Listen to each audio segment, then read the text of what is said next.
Captain Sin is in. The halfway to Black Friday Vinegar Syndrome sale has arrived. And it's not a very big one, but let's check it out anyway. First one I'm going to watch right now is Blades.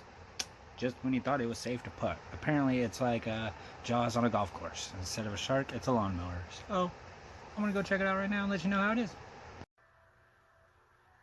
Just finished Blades. And when I said that I was told that it's like Jaws on a golf course, it is literally Jaws on a golf course. Like, they blatantly ripped off. Now I get why they call it Blades, because like Jaws, shark, Blades on a lawnmower, because it's a lawnmower instead of a shark. Yeah, they went there. But yeah, it's a blatant rip off. It even has the evil mayor character type thing, to where I don't care if there's a killer shark, the show must go on. This guy wants the tournament to go on. And it's definitely it's a great Jaws parody, I would say. It would be, like my buddy told me, it'd be a great double feature. It's a great summertime double feature. Jaws and Blades. So yeah, I definitely highly recommend this. It is probably still available on Vinegar Syndrome. I'm sure it will be, because I think there was a lot of copies when I bought it. And it's streaming on Peacock. So yeah. Now it's time for Beware Children at Play. I know absolutely nothing about this movie. I haven't heard anything about it. Nobody's said a damn thing about it that I've seen. But it looks like it has murderous children. And I like a good killer kids movie. So, be back. We're going to go check this out right now. Okay, so I just finished Where Children at Play.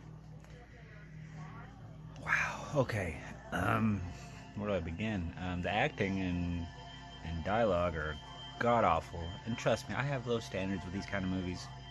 Let me turn down the credits as the credits roll down. I have low standards with these kind of movies that come from Vinegar Syndrome when it comes to the acting. But Jesus Christ. It makes me think of Troll 2, both writing and acting-wise.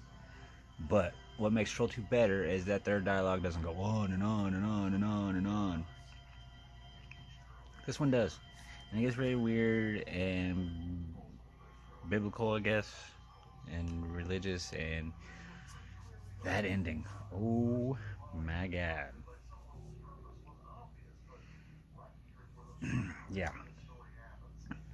Vinegar Syndrome says it's one of the wildest endings in cinema.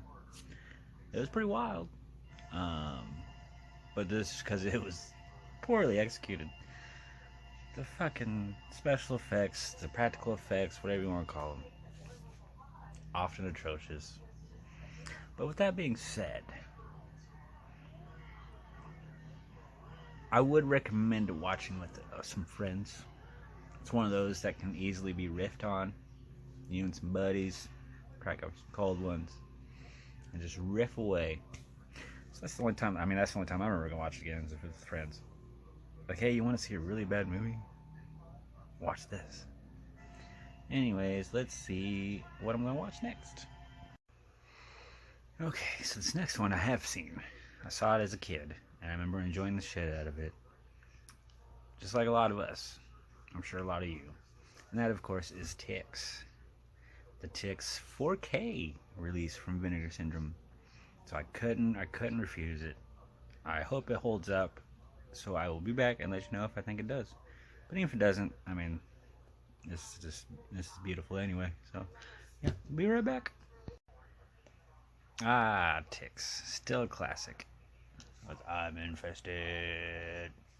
Yeah, still a classic. Still loved it, just like I did in my childhood. The cast is hilarious to watch now. Seth Green, he's the fucking man. He's the best. He's the greatest. He's the champ. Then we got Carlton, Alfonso Ribeiro from Fresh Prince. He did this movie during Fresh Prince. I guess he wanted to do a role outside of his Carlton character, and it just did not work, but in the most hilarious way. I loves it, and the 4K looked awesome. Good job, Ben Sin. Now, what am I going to watch next? Let's get into some action, shall we?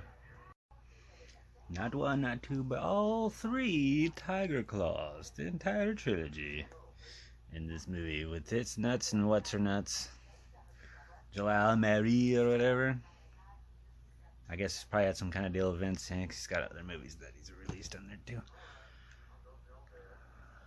Don't really care for him, but I like these old like 90s action flicks that just tried a little too hard. And I'm excited to watch this trilogy, so I'll be back in about 4.5 hours, and I'll let you know what I thought. Okay, just finished Tiger Claws 1 through 3. Yeah, 1 was fun, 2 was even more fun, 3 was crap. It was crap. But yeah, I also got Expect No Mercy with Billy Blanks from Tybo era. But I'm gonna save that and actually have a full-fledged Billy Blanks marathon one of these days. So I'm not gonna watch that. But so finally, to finish off this whole grand scheme of Vinegar Syndrome that I got in the sale, is I'm gonna finish off with 6-String Samurai, the 4K. I love the packaging. Hopefully I love the movie. Let's find out. What an absolute delight 6-String Samurai was. I already loved the casing, so I wasn't disappointed if I didn't like it and end up liking the movie. But this was awesome. I highly recommend 6-String Samurai. It's if Mad Max and Rockabilly had a baby. This is what you get. So that's my Vinegar Syndrome haul. Like I said, I also got, what was it? Expect No Mercy. This one with the Billy Blanks. But like I said, I'm gonna save that for a different day, for when I watch these guys' movies. I'm gonna have a little Billy Blanks-a-thon. That's cool in the back. But yeah, that's my pickup. Let me know what you thought, which movies you've seen, which movies you like, which ones have you interested in, which ones I should have picked up, but I did not. I'd say overall I'm happy with my selection, except for Beware Children. I played that one, was kind of, but yeah. I've been Faye, and you've been great.